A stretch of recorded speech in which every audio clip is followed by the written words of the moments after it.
Hello, कैसे हो आप लोग। I am doctor Gattani. Welcome back to doctor Gattani's Pathshala. आज मैं आप लोगों के लिए हेल्थ रिलेटेड एक नया टॉपिक लेके आया हूँ। टॉपिक का टाइटल है एम आई हेल्दी, क्या मैं स्वस्थ हूँ। ये टॉपिक लाने का एक मेरा कुछ इंटेंशनली मैं ये टॉपिक लेके आया हूँ, क्योंकि हेल्थ के बारे में हमारे कुछ गलत धारणाएं हैं, कुछ मिसअंडरस्टैंडिंग्स है। उस मिसअंडरस्टैंडिंग को ओवरकम करने के लिए मैं टॉपिक लेके आया हूँ। जनरली हम जब बात करते हैं, डिस्कस करते हैं, तो जब अगर मैं एक्सरसाइज करता हूँ, मैं फास्टिंग करता हूँ, अच्छा डाइट करता हूँ, मतलब मैं हेल्दी हूँ, ऐसा नहीं है माय डियर फ्रेंड्स। हेल्थ मेरे लाइफ स्टाइल में अगर फिजिकल वेलबींगनेस, मेंटल वेलबींगनेस और द सोशल वेलबींगनेस, अगर ये तीन कंपोनेंट है तो मैं हेल्दी हूँ। मुझे एनालाइज करना है कि मेरे मेरे लाइफ स्टाइल में तीन कंपोनेंट है या नहीं। अगर नहीं है तो आई एम अनहेल्दी, अगर है तो absolutely I am healthy, right. Okay, let's have a discussion. जैसे कि हम फिजिकल वेलबींगनेस और फिजिकल फिटनेस के बारे में जब कहते हैं कि मैं एनी पर्सन कंसिस्टेंटली एक्सरसाइज करता है 365 डेज, सूर्य नमस्कार हो, प्राणायाम हो, योगा हो, स्विमिंग हो, साइकिलिंग हो, स्पोर्ट हो, एनीथिंग एल्स, क्योंकि ये मुझे फिजिकल फिटनेस होने की वजह से मुझे मैं I will be free from the any chronic diseases. Moving to the second and the most important और द क्रूशियल पॉइंट, आज के रिसेंट 21st सेंचुरी में बहुत ही इंपॉर्टेंट है, that is the mental wellbeingness. और world wide this point is get ignored और ignore करते हैं।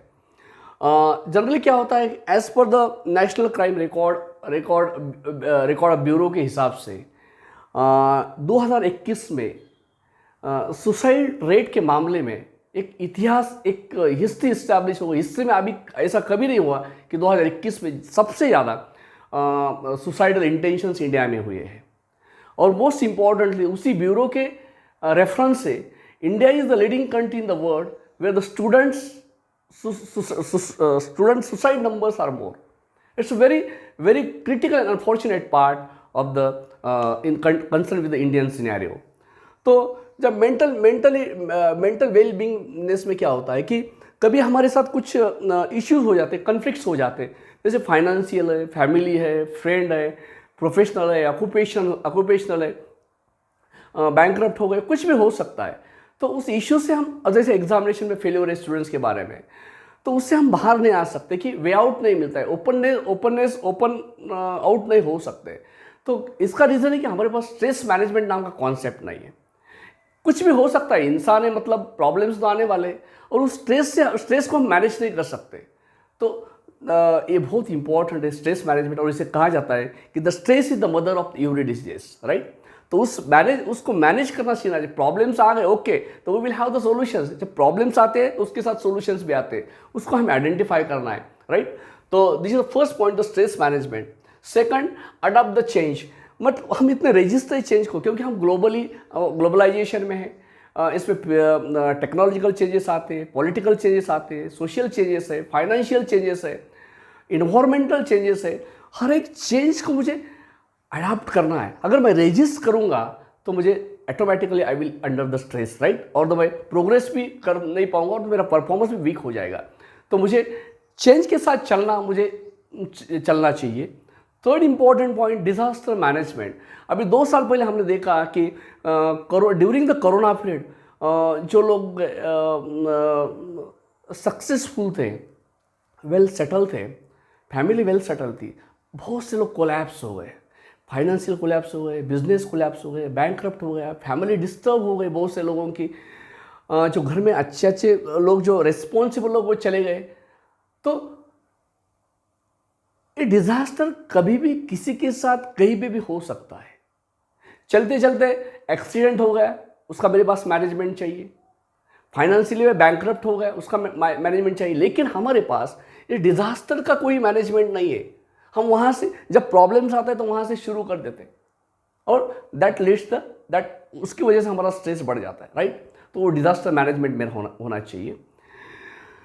नेक्स्ट पॉइंट, एटीट्यूड और बिहेवियर। मेरा बिहेवियर, मेरे एज अ स्टूडेंट हो, एज अ टीचर हो, एज अ प्रोफेशनल, मेरा ऑक्यूपेशन है, मैं एडवोकेट हो, इंजीनियर हो, डॉक्टर हो, मेरे फ्रेंड के साथ, मेरे रिलेटिव के साथ, मेरे नेबर के साथ, मेरे प्रोफेशनल फ्रेंड के साथ मेरा एटीट्यूड और बिहेवियर कैसा है। क्योंकि अगर मेरा एटीट्यूड और बिहेवियर पॉजिटिव रहेगा तो ऑटोमेटिकली उसका रिस्पॉन्स पॉजिटिव रहेगा मेरे मेंटल हेल्थ पे। अगर मैं टीचर हूँ, जब मैं एंटर करता हूँ मेरे ऑर्गेनाइजेशन में, right from the entry up to the exit, मेरा बिहेवियर कैसा है, मैं स्टूडेंट के साथ कैसे बिहेव करता हूँ, सबऑर्डिनेट के साथ कैसे बिहेव करता हूँ, एडमिनिस्ट्रेटिव पीपल के साथ कैसे बिहेव करता हूँ, मेरा दूसरों के प्रति एटीट्यूड कैसा है, अगर मेरा अच्छा रहेगा तो automatically that is good for my mental health, right. It's a feedback mechanism. अगर मैं एग्रेशन रहूँगा तो फीडबैक एग्रेशन रहेगा और इट विल कॉजेज द मेरा मेंटली मैं डिस्टर्ब हो जाऊँगा। इसीलिए आपका behaviour attitude is a very very important part of the mental health, right. और द मोस्ट इंपॉर्टेंट एग्रेशन। जैसे मैं एग्रेशन करता हूँ, किसी को मैं रेजिस्ट करता हूँ, तो ऑटोमेटिकली मैंने अभी कहा कि वो फीडबैक होता है, जैसे मैं करूँगा उसी हिसाब से, उसी प्रेशर से एग्रेशन मुझ पे आएगा और that will impact on my mental ability और the mental wellbeingness. So third important point that is the, इसमें अगर देखा होगा आपने रिसेंट पास में बहुत से स्पिरिचुअल लीडर्स हैं, पॉलिटिशियंस हैं, मेडिकल इंजीनियरिंग IIT के स्टूडेंट्स हैं जो कि ऑलरेडी सेट है, IPS officer, IAS officer, doctors, professor, engineers, इन लोगों के सुसाइड के नंबर्स बढ़ रहे हैं। आप सोचो कि एक आदमी स्टेबल है then still he is doing the suicide. इसका रीज़न यही है कि he is mentally unhealthy, right. तो moving to the third important point that is social wellbeingness. This is also the very very important है। जैसे कि मेरा मेरे रिलेशंस लोगों के साथ, मेरे फैमिली के साथ, मेरे रिलेटिव के साथ, सबके साथ कैसे है। अगर हेल्दी रिलेशंस है मीन्स पॉजिटिव रिलेशंस है, टू वे डायरेक्शन रिलेशंस है, that is good for that is health. Second, जब भी मैं किसी के साथ इंटरेक्शन करता हूँ, it should be the positive interaction, meaningful interaction करें। अननेसेसरी नॉनसेंस इंटरेक्शन से स्ट्रेस बढ़ जाता है और वेस्टेज ऑफ टाइम हो जाता है। Quality time is very very important. Generally जैसे मैं ऑफिस में हूँ तो I will dedicate my office work, that is a quality time.